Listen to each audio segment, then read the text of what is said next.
question answer session. Okay. Okay, bro. And yeah, so after some time, I'm thinking I'll switch off the video, because what's happening is that with video, it's actually the size of the file is very huge. So once I think I start sharing, I think the video is not important. So maybe I'll switch off the video after that. Okay, so I'll share my screen.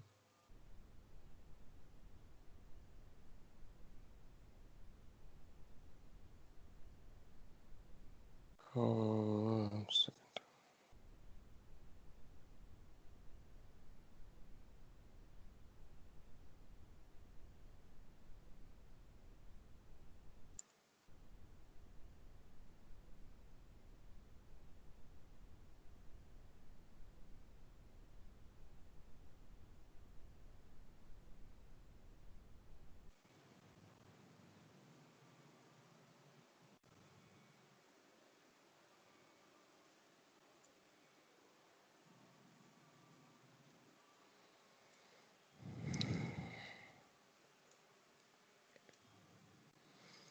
Okay, so are you able to see the screen? Hare Krishna. Yes, Prabhu. Yes.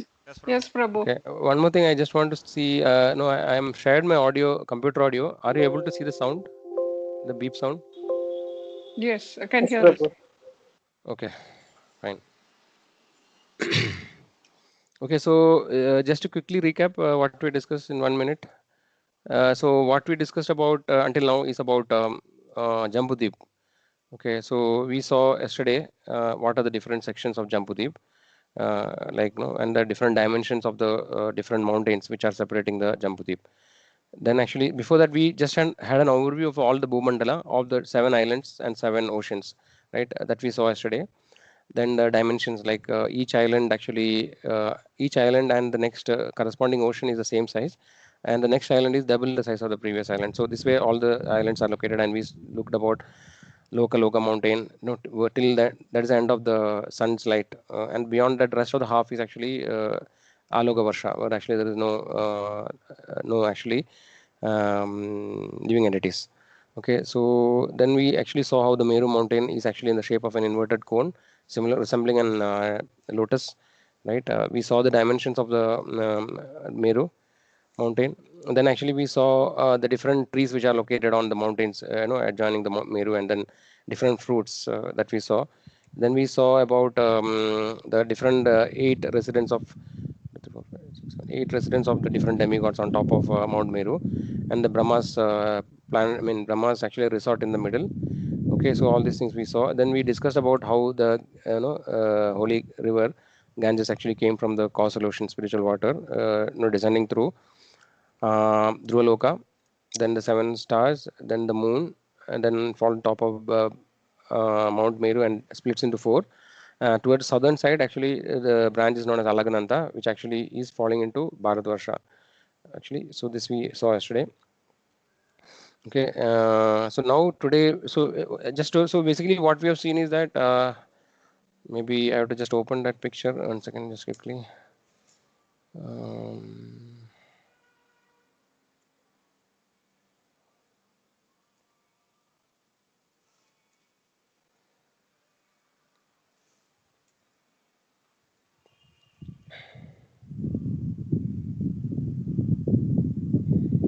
Okay, so this picture you remember yesterday. So these are we saw all the islands, right?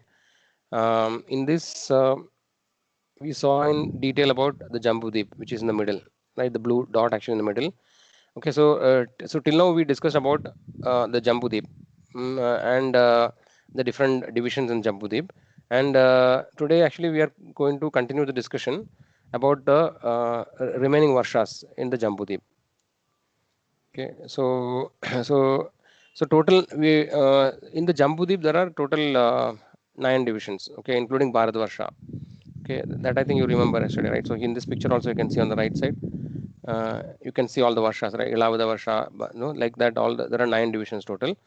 So so we today we are going to discuss. So now we are going to discuss about the 8 other Varshas, which is, except Bharatvarsha. So Bharatvarsha is on the top and bottom portion.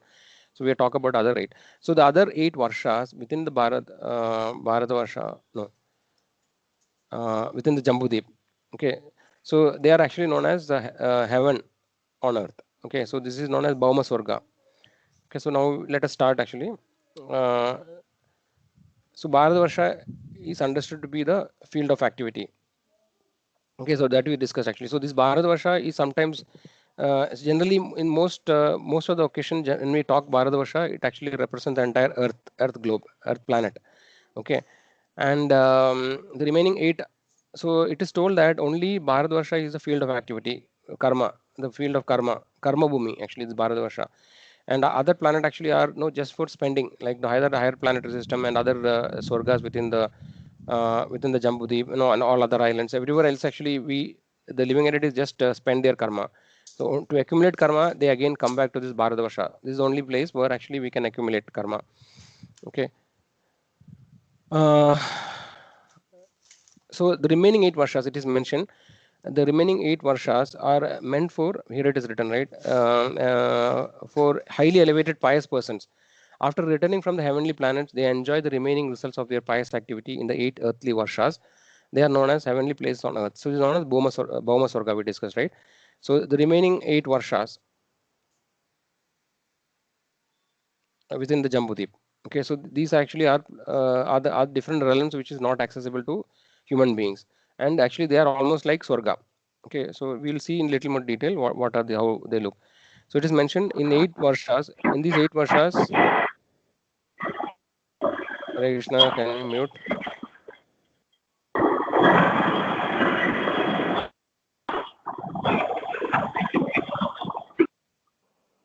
Avaraj Prabhu, I think now it's okay. It was not muted. Okay, so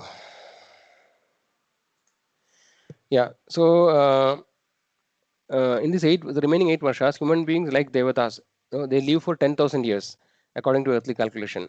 Okay, they have bodily strength of 10,000 elephants, and they have wives who conceive once in the last year of their lives. Their the happiness is like that of a Treta Yuga. So basically, these other swargas are actually meant for perpetual enjoyment. Okay, so some interesting fact actually is mentioned that actually so they're actually the wives only conceive in last 1 year of this, so the remaining period they can enjoy, okay, without any interruption, and then when they're about to leave 1 year before actually they have children, and then after that they leave. That's what is mentioned. Then the gardens are filled with seasonal flowers and fruits, beautifully decorated hermitages, enormous lakes with flowers and birds between mountains. Uh, Leaders and what is DJ? I forgot actually. And their wives, demigods, leaders, and their wives enjoy in the gardens with many servants. Um, Heavenly residents enjoy superior. All these short forms I forgot actually, but never forget their positions as eternal servants of Supreme Lord. But humans forgot actually. So basically, the summary is that no, this places other eight varshas are divisions within the Jambudweep. Okay, they are actually meant for. They are almost like Swarga, and when the demigods actually when they return from after spending their pious credit in the Swarga Loga, when they come back to the earthly planet, actually they before coming to Earth, I mean the Bharatvarsha, they spend the time in these particular places. Okay, just a moment. Let me switch off my video. Okay, yeah. So okay, now the residents of different varshas. So some more details are given actually. So now this what we spoke until now is a general description of all the eight varshas. Now we can go a little bit specifically into each of the varshas. Okay, so each of the varshas have a presiding deity. Okay, and then a particular kind of living entities actually inhabit that particular varsha. Uh, yeah, so the Lord Narayan is present in every varsha, in some of the expansions. Okay, in Ilavarta Varsha, we actually yesterday briefly saw, right? The main presiding deity is Lord Shiva. Okay, and we also discussed that only Lord Shiva is only male in this particular Varsha. Everybody else is actually females who is serving Lord along with Durga Devi. And any male who tries to enter this particular Varsha, by any means, actually they will be immediately transformed into a female. Okay, and Lord Shiva is meditating on Lord Sankarsana, Vishnu's expansion in this particular Varsha. Then Bhadrasa Varsha, actually son of the son of Dharmaraj, right? In Bhadrasrava, so the name actually is Bhadrasrava, the son of Dharmaraj. Okay, he is actually the main person who is staying in this abode. He is accompanied by descendants, all the residents of the land worship the deer form Vasudeva known as Hayashira. So here actually Lord Hayagriva is worshipped in this planet. Okay, uh, and the next planet Harivarsha, the Lord resides in the form of Narasimhadev. And the great devotee Prahlad, the abode of all Mahapurusha, whose character is purified defense of his family, worship this fleeting form of uninterrupted pure bhakti along with the inhabitants of Varsha. So in Harivarsha, Narasimhadev is worshipped by Prahlad and other inhabitants. So we can see that no, many of the elevated personalities actually they have a power actually by by which they can simultaneously exist in different places. We saw that for Lord Shiva, right? So similarly, Prahlad Maharaj also it is told that no Prahlad Maharaj is also in the lower realm of Sutala also. So here also it is mentioned no in Harivarsha also Prahlad is present actually. Then in Kedumala Varsha, Lord resides with Lakshmi in the form of, so here actually Lord is in the form of Cupid or Kamadev, right? So Prajapati is actually no some numbers and all are given. Lifespan is accompanied during the daytime predominant deities of days. So they actually worship along with Lakshmi Devi this form of a Lord. Then in Ramyaka Varsha, Vaivasudha Manu is worshipping, is a ruler. Okay, he is worshipping the Lord in the form of Matsya. Then Hiranmaya Varsha, actually the Kurma, the Lord actually in the form of Kurma is worshipped by Aryama. Aryama is the chief, normally Aryama is considered the resident of Pitraloka. He is the chief of the departed souls. So he is worshipping in this particular Varsha in the form of tortoise. Okay, we'll come to the picture after some time. Then Uttarakuru Varsha, the boar incarnation, Varaha. And the Varaha is worshipped by Mother Earth. In Kim Purusha Varsha, Lord Ramchandra is worshipped by Hanuman and follow and other inhabitants actually. Okay, and then Bharatavarsha is actually where we are. So in Bharatavarsha, we know that no Naranarayana Rishi is as incarnation of Supreme Lord actually is present in Badrigashrama. He is eternally there now also. He is actually worshipped by Narada Muni and other devotees. Okay, so some of the things actually is mentioned is that okay, while teaching Narada Muni, while teaching Savarani Manu, descriptions of realization of God of the Sankhya Yoga, Sankhya and Yoga, as spoken by Lord, worship Narayana Rishi with the greatest bhakti, along with the inhabitants of Bharatvarsha. The follow. So Varnashrama system, these four Varnas and four ashramas, now, that is actually a characteristics of Bharatvarsha. Okay. So this picture actually, just the representation what we discussed just now, how the different, which are the different again will. So we are all talking still about Jambudip, okay, which is the middle island, which is having these 9 varshas, okay, and then each of the varsha, starting with Ilavada varsha we saw, right, different expansions of the Lord is present actually. Here actually Sangarshana is present and Lord Shiva is worshipping Sangarshana, and then similarly all other different varshas, different incarnation of the Lord is being worshipped, right? And in Bharadvarsha, Naranarayana Rishi. Okay, so that is actually the details of different Varshas. Okay. Yeah, so this is some more details about a different Varsha. Okay, so the different sons of Ang- Agnidhara. Okay, we have seen actually, I think he's son of Priyavrata, right? So he different sons of Agnidhara, the 9 sons, actually they rule the different Varshas. These are the names we already saw, right? Ilavrita. So basically, the island is named after these actually 9 sons, and yeah, which side it is located, and which is the main mountain in that particular Varsha, who is the presiding deity, and who actually is the main person, and then who is the presiding deity.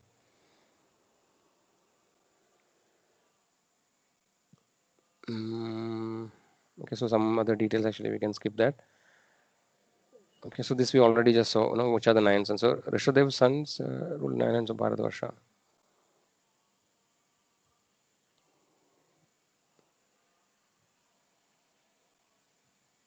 Okay, yeah. So in Bharatvarsha, many destinations, heavenly, human, and hellish, are prescribed for all people.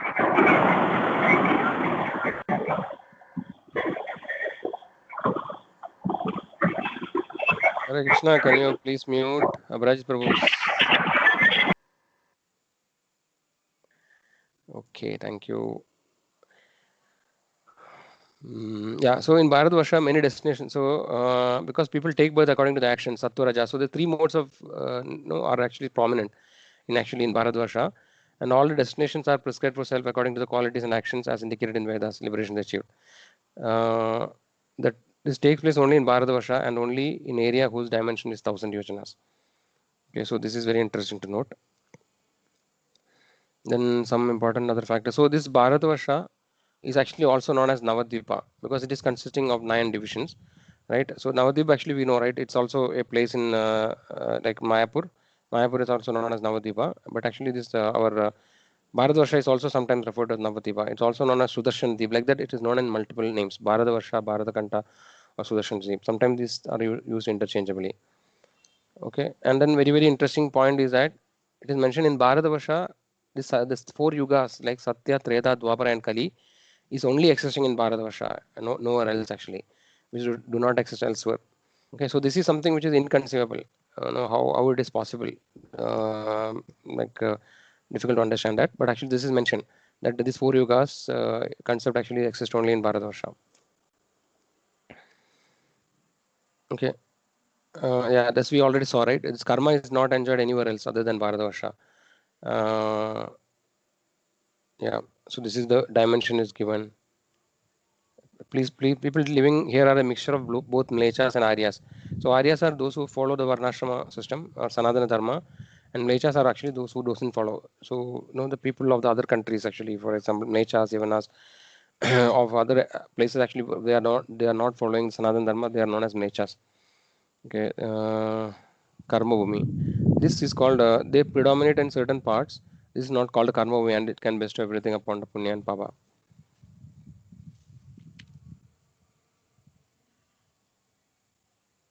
Yeah, so actually it is mentioned that it is easily possible to attain liberation in Bharatavarsha. Okay, so now that's what the Devadas glorify the land of Bharatavarsha because but attaining birth there is suitable for service of Mugunda. And the Devadas want to know the kinds of pious act these residents perform or whether the Lord simply pleases with them by which they attain birth here. Whereas the Devatas can only desire this but not attain it.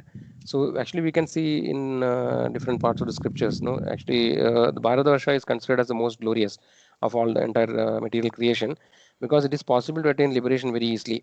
Even Lord Brahma actually, he also prays after the Brahma Vima and Leela. He prays to Lord Krishna that let at least give me a chance to become a grass actually in the land of Bharatavarsha, right? So that is actually that is why it is very glorified. It is very easily to attain liberation and go back to back to Godhead. So the Devadas further say, what is the use of a performing different difficult sacrifices, vows, and austerity, and acts of charity on earth, or attaining transcendent residence in heaven, where there is no remembrance of the lotus feet of Narayana, or where the memory is carried away by excessive enjoyment of senses. A moment's stay in Bharata is better than living for a kalpa on Brahmaloka, since on Brahmaloka one must take birth again. Those who fix their minds on Lord in Bharata, in a body subject to death, on giving up all pious and impious acts, attain Vaikuntha. Even Brahmaloka should not be accepted as a residence if there are no rivers of sweet topics about the Lord, no devotees who take shelter of the topics, and no great festivals or sacrifice of chanting the name of the Lord. Those who maintain, those who attend birth as humans in Bharata who are fully endowed with proper sense, devatas, senses, and sense objects, but who do not endeavor for bhakti yoga are again bound up like birds trapped by hunter. Okay. Yeah, so this way, it is again and again glorified. Actually, this Bharatavarsha is the most suitable place actually for for quickly returning back because in the higher planets like Devatas, etc., the lifespan is very high, and the facilities for sense enjoyment is also very high, uninterrupted sense enjoyment. So actually, though the demigods are actually doing different duties of the Supreme Lord, that way actually they are actually favorable to Supreme Lord. But actually, because of the high level of enjoyment, no, they don't get much opportunity to perform devotional service in the higher planetary system. Okay, so that is why everybody is actually always hankering to take birth in actually this Bharatvarsha. So this way the Bharatvarsha's glories are praised in the scriptures. Okay, now another topic which is of little interesting is that there is some work actually done about the Bhugola Varna and about Bhuloga Mahatmya by Tiruvenkada Ramanuja GR. right? I think it was in some many thousands or hundreds of years before he had actually done. So based on the in Mahabharata, there is Bhishma Parva. There is something called Jambu Kanta, right?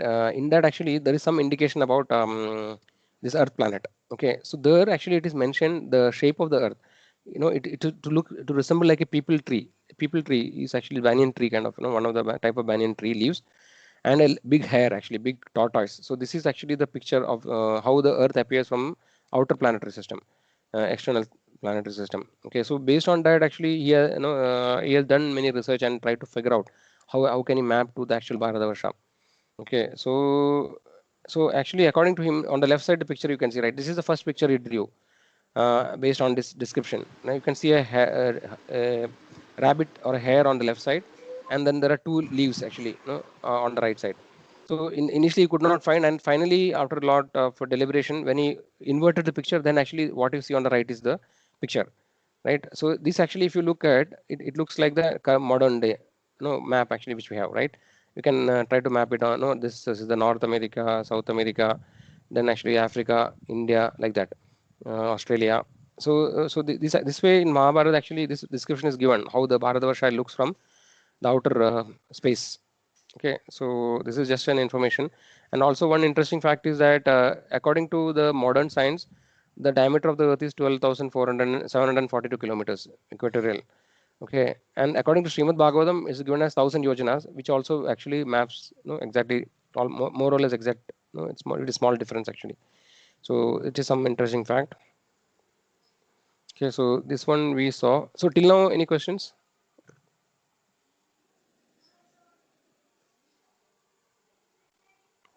Prabhu, one question here. So Earth is only one part of Bharatavarsha, right? Bharatvarsha is referred to Earth, Prabhu. No, what? So Earth, India is one part of that. See, Bharatvarsha refers to entire Earth actually. So Mm, generally, so as I told yesterday, Bharatvarsha sometimes refer to India or sometimes mm. refer to entire, but the maximum scope is the Earth globe, not beyond that. Okay. Yeah, so the Earth globe actually it is a projection kind of thing actually. That's how it is. So you can think that it is projected and it became flat, something like that. You Got, can think. got So it. so so two kind of representation are there. So when you talk about the map kind of thing, then it is flat and projected, and you will discuss the different places. But when you Mm, want to express the other phenomena like day and night and other things, we represent it as a globe. got it. Yeah. So somewhere I think there was a picture. I don't know whether a picture. I'll just try to see some. So it's a little bit not there yet. Okay, I'm not able to find. I'll come back to that when I get a chance. I'll try to show the picture. So how it is shown as with respect to the Meru mountain, the Mm, Bharatvarsha is actually represented as a globe. okay. I'll see. Not Yeah, right now. I'm not able to find. no problem. We can see later, bro. Yeah. Okay. Yeah. Any other questions? So I think, yeah, we have to cover a lot of things. So if any questions are blocking, please let me know. Otherwise, we'll continue. One another important thing, because since we came here, actually this is also interested to understand. So when we generally represented the Jambudvipa, the Buloga, right, as a flat disk. The entire Bhugola as a flat disk, Buloga as a flat disk, right? But in actually, if you analyze more detail, it is not exactly a flat disk.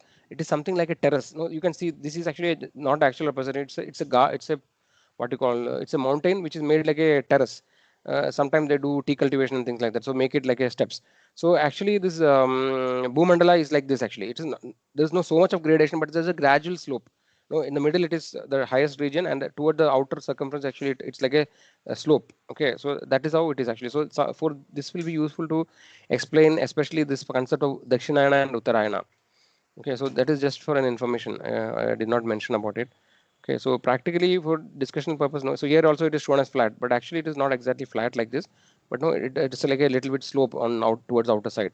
The middle portion is the highest region, and no, towards the outer side it actually it slopes downwards. So that is how the actual exact representation of this Jambudip. Okay, so we reached till here now. Uh, okay, so now we are talking about the remaining. So there are total 7 islands, right? in Bhumandala. So we talked about Jambudweep in detail. Now actually we are going to see the remaining 6 deeps. Okay, so we'll go through this chart in that for that explaining that. So Jambudweep already we discussed, right? Jambudweep is in the middle. It is surrounded by salt water, and dimensions are given actually. Okay, so this no, we let us not discuss much about dimension. Okay, then actually who is ruler? Now, what are the 9? So this we already saw in detail, right? The Jambudweep is further. So Jambu tree is the main tree in this island. That is why it is known as Jambudweep. Then we saw it's further divided into 9 Varshas, right? And this except the Bharata Varsha, other 8 places are known as Bhauma Sorga. So this much we discussed. Now we are going to remaining. So the next island after Jambudweep is Plakshadweep, and this is surrounded by sugarcane juice ocean. Okay, so the deep and the ocean are equal in size, but each subsequent deep is double of the previous one. Okay, so actually here you can see right 0.1, 0.2, 0.4, 0.8 like that it goes the size. Okay. Yeah. So in Plakshadweep, what is mentioned is that there's a predominant the deity is sun, and the king is Idam Jihwa. Okay. So and his sons actually rule this planet. Uh, then sun. So here there's a Plaksha tree which is shining like a gold and as tall as the Jambu tree. Okay, in the previous one. At its root is a fire with 7 flames. Then there are 7 Varsha, 7 mountains, 7 rivers, 7 castes live for 1,000 years. The duration of life is mentioned as 1,000 years and performing Vedic rituals and they attain sun. They are trying to attain the sun. Sun is the worshipping deity in the next island after Jambudweep. Then the next is Salmali Deep. It's surrounded by liquor ocean. Yatnabahu's son, 7 sons actually is ruling here. Okay, so here there is a Salmali tree as broad and tall as Plaksha, like the previous one. Okay, the dimension is given actually. It is by 100 by 1,100 yojanas. Breadth is 100 yojana and the height is 1,100 yojana. This is actually the residence of Garuda. This tree, Salmali tree, is the residence of Garuda. Okay, and again here also 7 Varshas, 7 mountains, and 7 rivers. So based on how many sons the king had, that many Varshas are also there. Okay, so you see that in the last 2 Varshas there are only 2 divisions. Remaining everywhere it is 7 divisions. You can see that. We'll see to that. Next is Kushadvipa, which is surrounded by clarified butter. Uh, Hiranyareda is sons actually, worshipping Agni. So this Deep is covered by Kusha grass, created by demigod by the will of the Supreme Lord as second form of fire with mild and pleasing flames. Illuminates all directions by the effulgence of its tender shoots. This is also divided into 7 Varsha, 7 mountains, 7 rivers. So regarding the other deeps, we don't have much information actually. Regarding the other divisions within the Jambudeep, we had more information, right? But here actually we have very limited information. Okay, next is the Krauncha Deep, which is surrounded by Milk Ocean. Grihaprishta is actually the main ruler. Okay, and they worship Varuna. There's a mountain called Krauncha. Okay, people actually here are fearless from weapons of Kartikeya due to surrounded by Milk Ocean and protected by Varuna. So Grihaprishta and 7 sons. So there are 7 divisions again as we saw. Okay, they worship Lord Varuna. Next is Sagadvipa, which is surrounded by emulsified yogurt. Meradidi, then 7 sons. Vayu, they worship Vayu. There's a Saga tree, and that is why it is known as Sagadvipa. Very fragrant, lends its scent to the entire island. There are again 7 Varshas, 7 mountains, 7 rivers, 4 castes, practicing mystic yoga and worship Supreme Lord in trance. After that is Pushkara Dipa. So Pushkara Dipa is where actually our the Manasotra mountain is there. Okay, so this is surrounded by sweet drinking water. Vidhihotra and his 2 sons. So you can see right here in this last division there are only 2 divisions. Okay, so there is a lotus flower with 100 million pure golden petals as effulgent as the flames of fire and the sitting place of Lord Brahma. Okay, there are 2 islands, 1 mountain. They worship Supreme Lord by ritualistic ceremonies. In the middle there is Manasotra mountain. Okay, breadth and height is 10,000, 10,000 yojanas. This is the height of Manasotra mountain. On top of mountain, on 4 directions, that we have seen that residential quarters of the different demigods are there. This we have not seen actually. We will see it after some time. Okay, so this orbit of sun is also known as Samvatsara. Then some description of Manasotra is given. This Manasotra is within the Pushkara Deep. Okay, we already seen right. The dimension is 10,000 yojanas, breadth and height. and distance from Mount Meru is 15.75 million yojanas in 4 directions. Resident quarters are demigod. So on this top of the mountain, in the 4 quarters, 4 quadrants, there are actually the residents of the 4 demigods: Indra, Yama, Varuna, and Soma. The sun god in his chariot travels on the top of this mountain in an orbit called Samvatsara, encircling the mountain.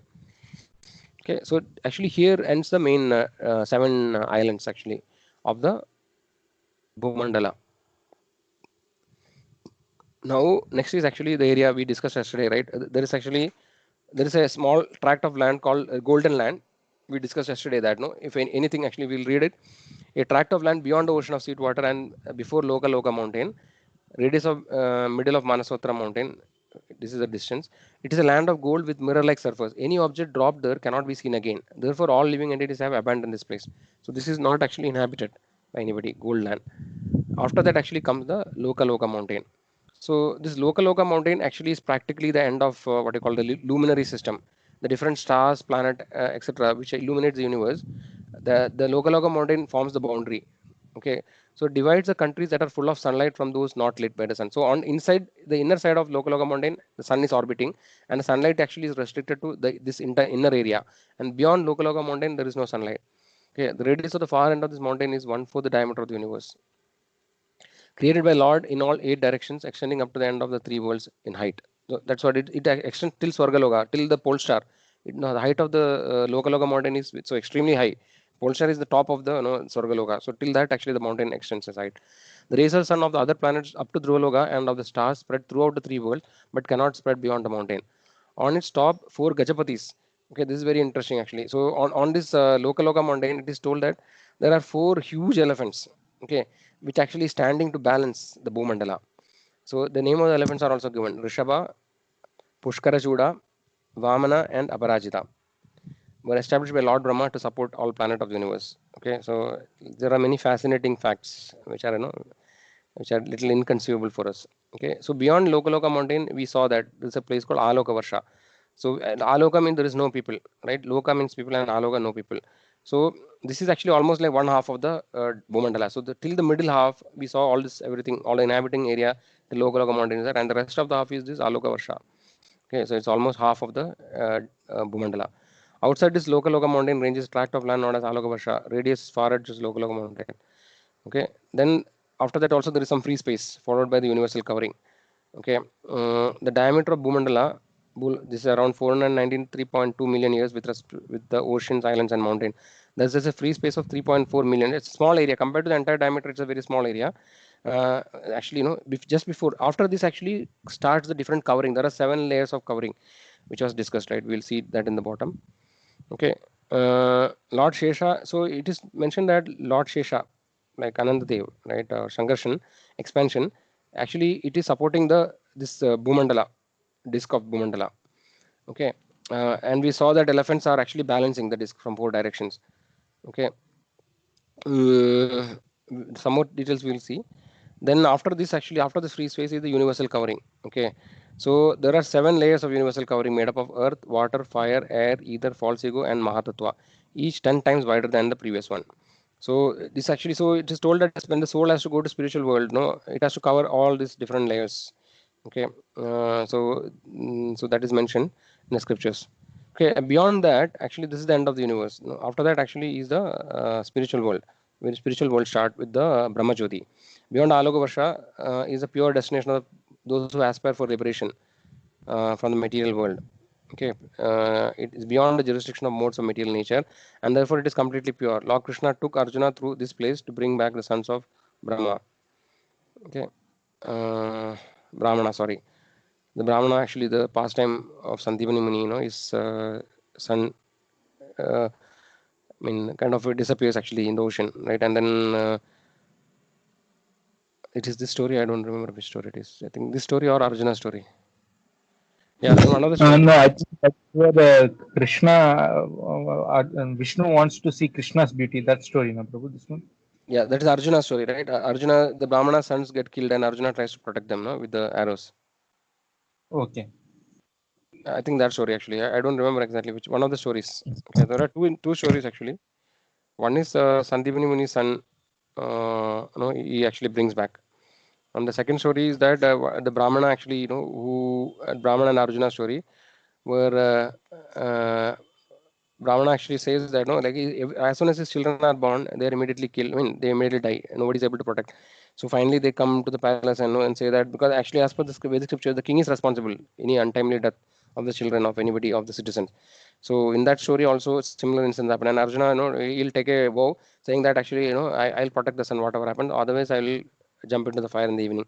Then actually, that son also Arjuna creates a what you call shield like or a kavacha kind of what you call a tent made of his arrows, and still actually that child also cannot be protected. So this is actually a pastime of the Lord, and then actually when Krishna because he could not protect Arjuna was about to end his life. Then actually Krishna at that time I think they go and bring back the son. I think something like that. Actually, I don't remember exactly. So nevertheless, so basically, the point is that we have to pass through this area if you want to go beyond the material world. Okay, so these are some of the pictures which is showing the Bhumandala from different angles. So this is another one which is little interesting. So how actually the Bhumandala looks and how the other planets are rotating, right? You can see different planets, Saturn, Jupiter, and other planets. Okay, so this is also the same thing. This we discussed about all these things. Okay. Yeah, now next we are going to talk about so there is actually a section which is talking about there is another saint, okay, Vadiraj Tirtha. Okay, so he had done a lot of research on this topic. He lived in this period 1480 to 1600 in the line of Madhavacharya, and he has composed a book called Bhugola Varnanam, which actually has also giving a lot of description about the universe. Okay, so this actually we are not going to discuss about it. So this more or less is in agreement with Bhagavatam, whatever we discussed until now. You can these are all his representations. You can see how there's a Kurma, and then there's what do you call Ananta, and then the you can see Meru mountain, all higher planetary system, etc. Okay, so yeah, so this we will not go discuss, but it's more or less same as what we already discussed. Okay. Yeah, so here you can see that the steps kind of thing, right? In the middle is the Jambudeep, and towards outer region, it actually there are steps, which is kind of descending. Okay.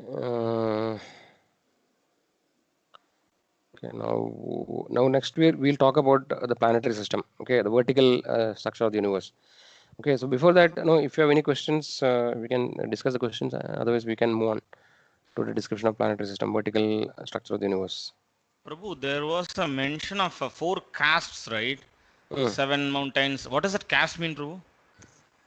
Well, actually, so in Bharatavarsha, this is there are 4 castes. We know, right? Brahmana, Kshatriya, Vaishya, and Shudra. So Okay. it is mentioned in other places also, other varshas, right? There are similar castes actually, but they are not Brahmana, Kshatriya, Vaishya, and Shudra. But there are some different names given to those castes. Okay. Okay. Yeah. So it is not exactly Varnashrama, but there are some names actually for it. I don't right now I don't have the reference. But if Okay. you look to go to Srimad Bhagavatam, the names are given actually. What are the 4 castes in each of Okay. those different islands? Okay. Okay. Thanks, Prabhu. Hare Krishna Prabhuji. Yes, Prabhu. Prabhuji, in this remaining dvipas, actually they're not mentioned who is living there, right, Prabhuji? Like Kusha Dvipa and other dvipas.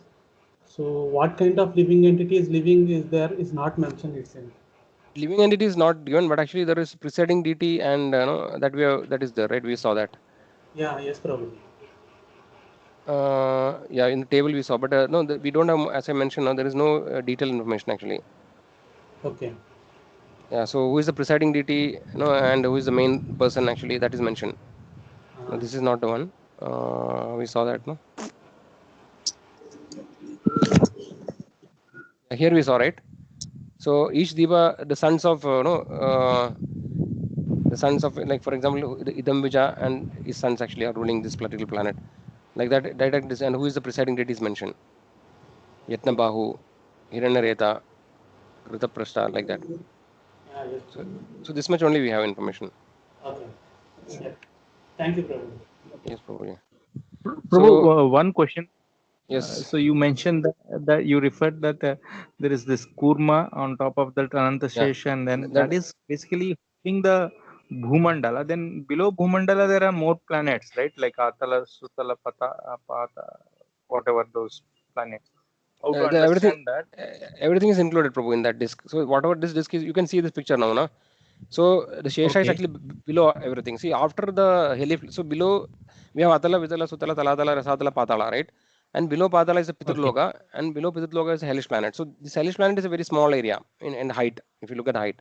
And below the hellish planet actually is the this thing coming, Shesha. Oh, And it's below and the yeah, and below that actually is the Kurma. So this is how it is actually. and the Kurma is in that Karuna ocean. Yes. Karuna ocean. Yes. Yes. Not Karna Ocean, it's Garbhodak Ocean. Garbhodak So ocean. Yeah. yes, Karna Ocean is outside the universe, and Garbhodak Ocean is Okay. within the universe. So this is Gajapadis, you can see, right? They are on actually on that mountain, Loka mountain. So this is how actually it is mentioned. Bhumandala is supported like this. Okay. Uh, yeah. So now, if there are no questions, I think we can move on to the planetary system movements.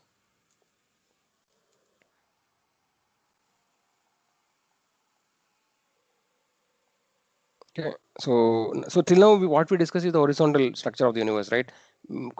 Basically we talked about the Bhumandala, which is the horizontal slice.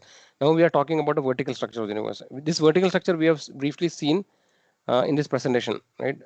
Here we have seen it, but actually now we will see in more detail and a more closer look at the vertical planetary system. So in the universe, actually, Sun is considered as one of the most important entity, the sun god. Okay, so sun god is actually considered as an expansion of the supreme lord Narayana. That's why sun god is known as Surya Narayana also, right? So sun actually is that which is illuminating the entire universe according to Vedic scriptures. Okay, and it is mentioned sun is situated vertically in the middle of the universe. In the vertical, see, it is in the middle. So it is situated between Bhumandala and Bhuvarloka. So Bhuvarloka is a place where actually we briefly saw that the Yakshas, Rakshasas, and etc. are living. So between Bhuvarloka and Bhuvarloka is actually the sun's orbit in a vertical plane. We saw also that the sun is orbiting above the Manasutra mountain, right, at a height, and then so this actually comes between the Bhuvarloka and the Bhuloka or the Bhumandala. Okay, so this area between these two realms is known as Antariksha. Okay, so it is mentioned that sun is known as Martanda because he entered the unconscious universe. The sun is the totality of jivas with subtle covering Hiranyagarbha. Thus, he is called as Hiranyagarbha because he is the very existence of gross body of the universe and called Hiranyananda, the golden egg, Hiranyanda. Sorry. Okay, so this way, sun actually is a very important role actually in the universe, right? Because it is illuminating, and actually the cause of life also is sun. It is told. Okay, now to go to the next, before now we are going to talk about the sun's orbit and sun's movement. Okay, so for that, first thing we'll see some videos now because I know it is difficult to explain in words or in picture actually. So we'll see some videos so that it'll be easy to understand. So first thing we have to understand actually how the entire planetary system is rotating. Okay, uh, so which is the diagram I can show you. So in this picture, okay, 1 second.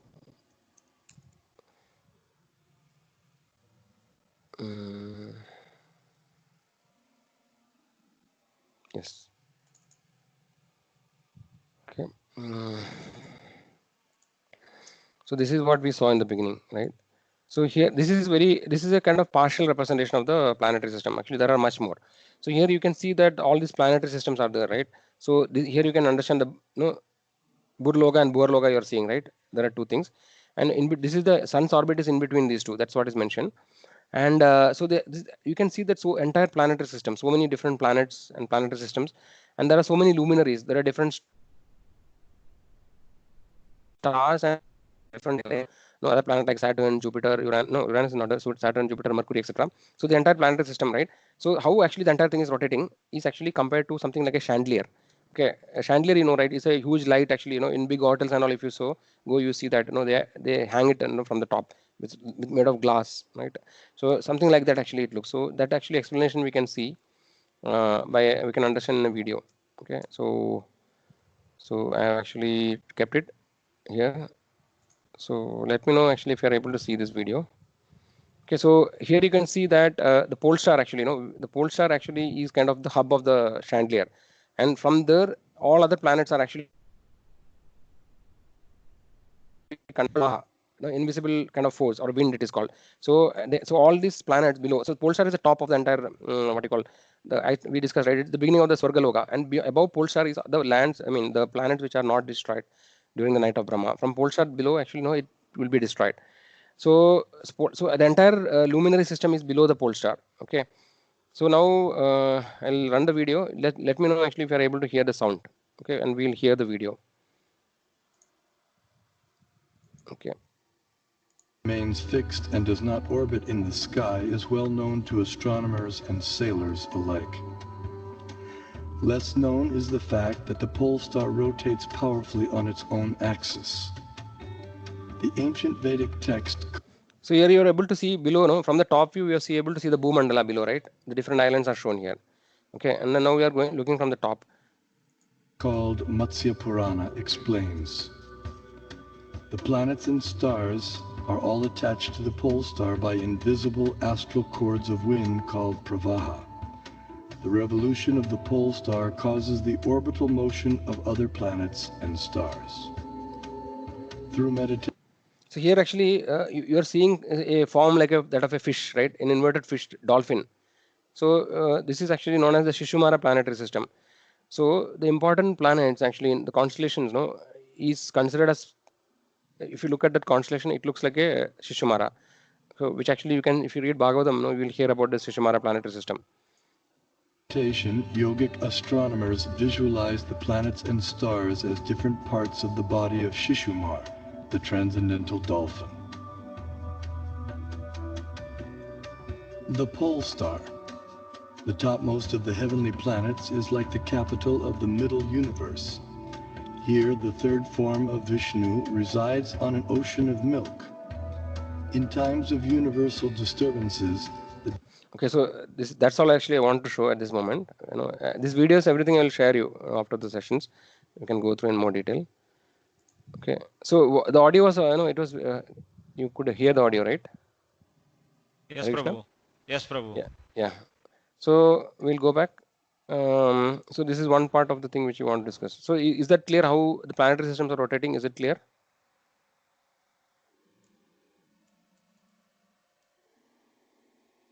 Rishna, any questions in this planetary system? I mean, how basically the pole star is a hub, and you can see that all the different luminaries are below in different heights, and let's say they are all connected by some kind of you think that they are a rod actually. A rod is connecting, an invisible rod is attached.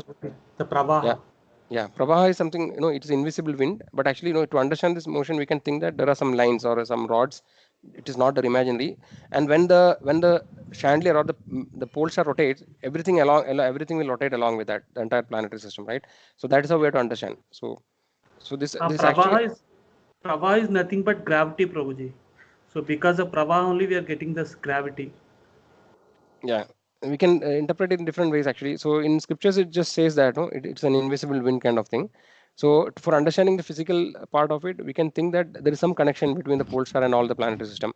And when the pole star rotates on its axis, the entire planetary system and all the stars, everything actually rotates along with it. Okay. So that is how it is. Prabhu, we understood that pole star is immovable, no? How it will move? Harishna Prabhu, I did not hear you properly, Prabhu. Prabhu, this pole star, I heard that it is stationary. How it is moving now? Who told it is stationary? Somewhere I heard, Prabhu. It is stationary. Means the astronomer, I mean the sea travelers, when they travel, they see pole star at the front. That is true. Yes, Prabhu.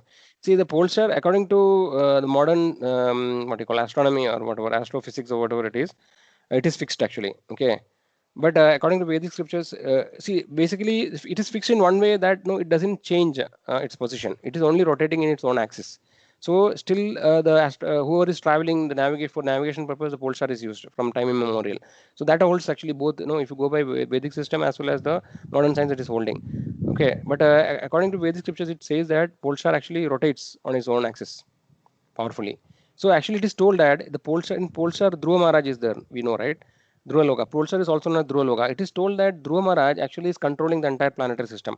It is told that one of the ways of explaining is that Dhruva Maharaj is having a kind of a rope which actually is attached to all the planets. Okay, especially about Sun, it is talking, and Dhruva Maharaj actually pulls this rope. Okay, and because of which the sun has this north and south, we have this Uttarayana and Dakshinayana movements of sun, right? That is because of the Prahlad Maharaj is pulling the rope which is attached to sun. So this way, it is mentioned. So the universal concept is actually having a concept of consciousness, just like each living entity is having a consciousness. Similarly, when the Lord enters, in the unmanifested form, the universe also becomes conscious. So everything actually in Vedic terminology, things are explained in from the conscious perspective. So they will just say that, for example, by the will of Lord Mahavishnu is dreaming, we discussed, right? And by his dream, everything and the entire manifestation is coming into existence. Just by his will, the universe comes out of the body. So this way, by the will of the Supreme Lord, everything is taken nicely happening. That's what how Prabhupada and other acharyas actually they mention. So by the will of the Lord, this Dhruva planet is rotating. The planet of Dhruva Loka is rotating, and when Dhruva planet rotates, everything, all the entire planetary system also rotate along with it. That's how we have to understand, Prabhu. Okay, Prabhu. Yeah. Hare Krishna, Prabhuji. One question, Prabhuji. See, if Yes. this polar star at Dhruva Loka and the Earth is bothly connected, right, Prabhuji? So Earth is not circumlating; it's connected, right? Because No, of not polar star movement.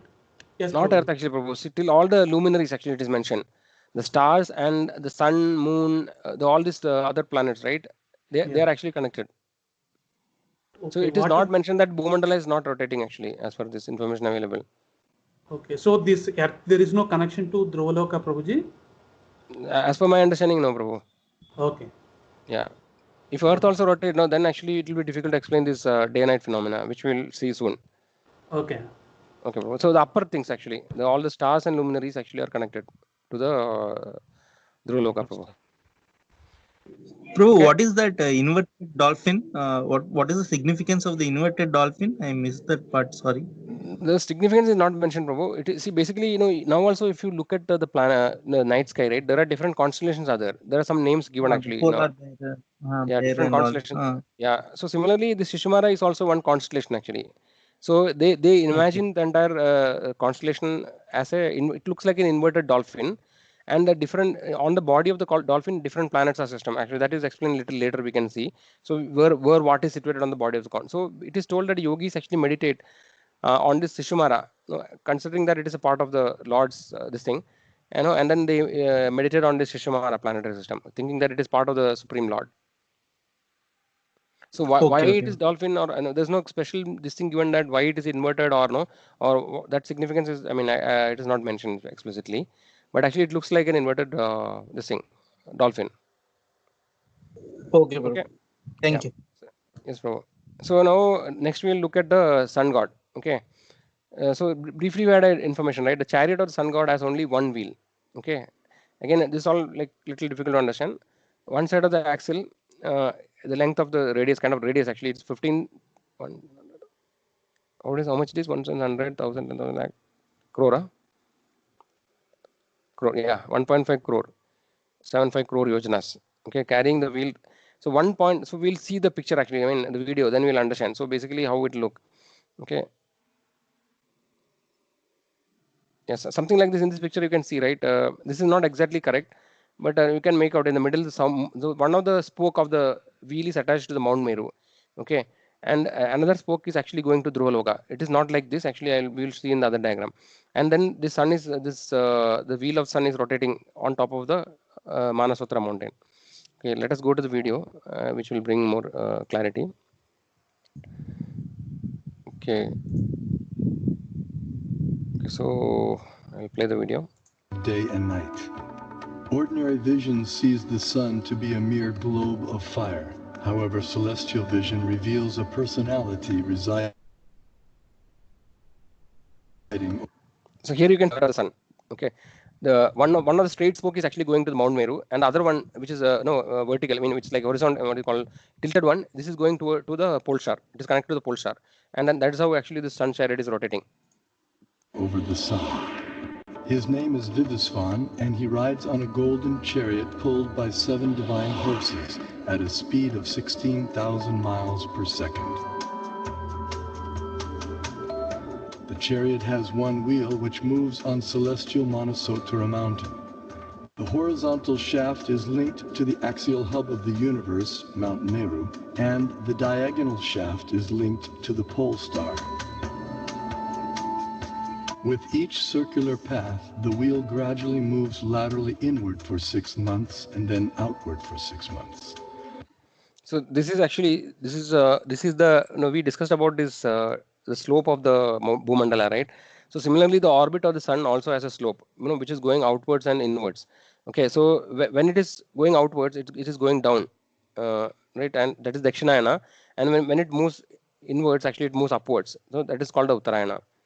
Okay, so it is told that it is like, for example, if from the pole star, if you pull the one of the axles, right, how it actually moves inwards. So that is how the movement of the sun happens. Similar to the chariot's vertical motion, this lateral action fine-tunes seasonal changes on Earth. When the orbital motion of the sun is viewed from above, its illumination is seen to extend out to half of the greater Earth plane.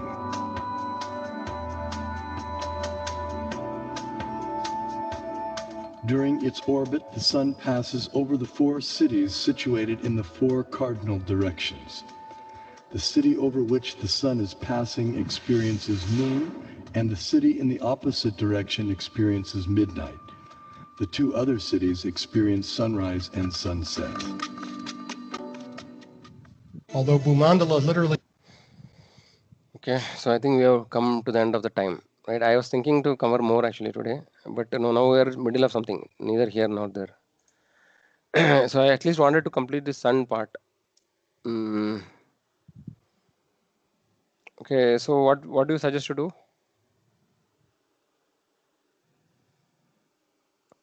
Krishna devotees.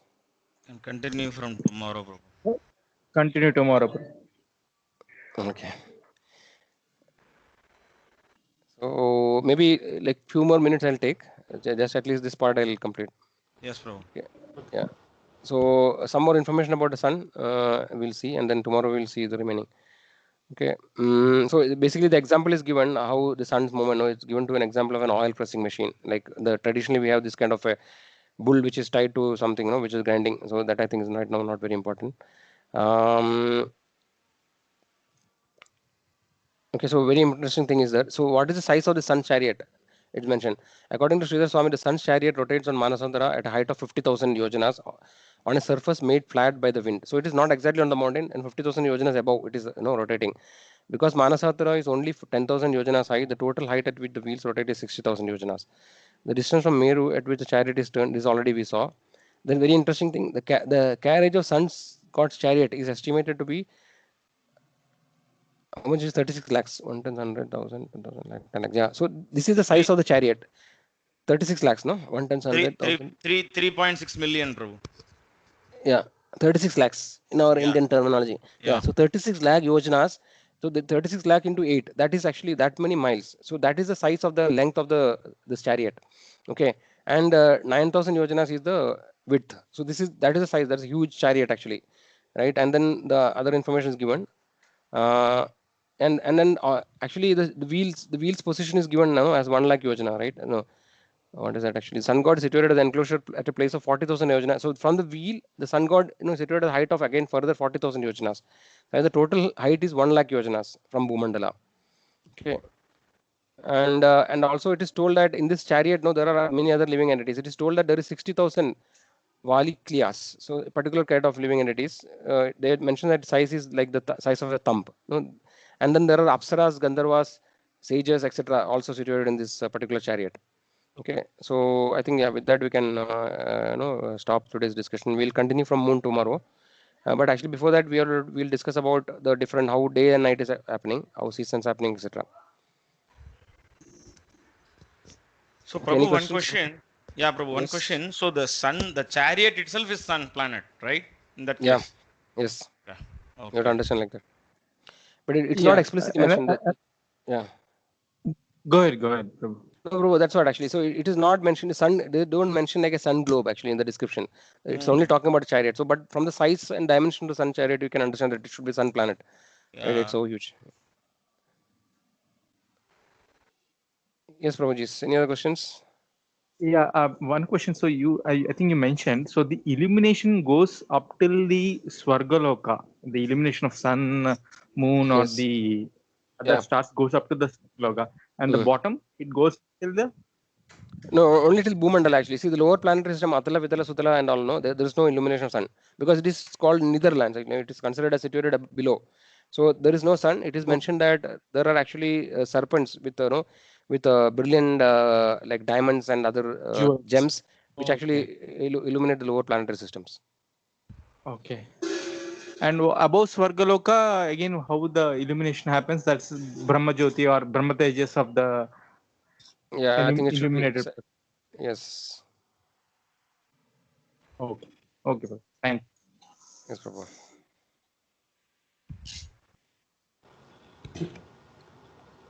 Any other questions, Prabhuji's, Mataji's? Hare Krishna, Prabhuji. Not question, Prabhuji, realization. So when we go through this Vedic astrology, Prabhuji got to know that if you see the astrology graphs, Prabhuji, there is no Earth planet. So if you see astrology graphs and all, so the chart and all, they will not show as a Earth as a planet. We should understand that these all the even Sun also considered as a planet. So these all planets actually circumlating Earth according to the astrology chart. Even Vedic astrology also saying the same matter, Prabhuji. Correct, Prabhu. We'll discuss. Yeah, we will discuss that, Prabhu. Like we already saw a little bit, right? How that in the Bhumandala how sun is going, right? So we'll discuss about how so basically the constellation, the stars, basically all the stars are moving along with the pole star, right? And sun, moon, everything is moving in along with that pole star. Okay. Now we'll see that there are two kind of motions actually. One is the real motion of the planets, and one is the apparent motion. So astrology is based on the apparent motion. Okay, so the real motion is that the sun will cover the entire distance, entire circumference around the orbit around the Bhumandala in once in every day. Okay, similarly moon also. Okay, will cover one of this thing according to Vedic this thing. But actually, because of the different stars and planets moving in different speeds, relative speeds, it creates an impression, apparent motion that all these planets are moving in the opposite direction. Right, sun is also moving. So that opposite movement, the sun will take 1 year to complete one revolution. So all the astrology and everything is based on the relative motion, the apparent motion of the planets with respect to the zodiac. So which actually we will discuss tomorrow. So Earth actually may not be explicitly mentioned in astrology because Earth actually is implicit, because we are trying to understand our future. The inhabitants of Earth is trying to understand how their life will be based on the planetary influences. So when the different planets move through different constellations or so, rashis, actually, there are different results actually for different living entities based on their birth start. So that is actually what we are studying in astrology. Thank you, Prabhuji. Yes, Prabhuji. Any other questions?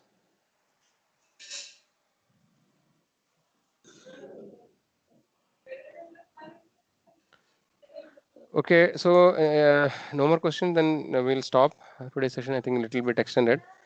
Yeah, so I was actually thinking of covering more area, but I know I think we could not. So I think this will go on for some more time. It will take more time to finish. Okay, so Prabhuji, Samadaji, any comments or any suggestions and how this is going? Oh, this is really wonderful, Prabhu. Okay, so thanks. Getting a lot of insights. Very nice, actually. Yeah. Okay. So regarding the speed or how we are going, is it okay or should we make some changes? It seems okay, Prabhuji. And you also do a recap, no, in the beginning of each class. Yes. So that helps a lot. Yeah. Yeah. So one more thing is that whatever each sessions I'm putting, I'm uploading in YouTube. So suppose if something is not clear, you can again go and you can play it in a slower speed. So in my first sessions, I think it was extremely fast actually. I also found it too fast. So but now I'm trying to talk a little slower. But you have any comments on how it is discussed? Please let me know.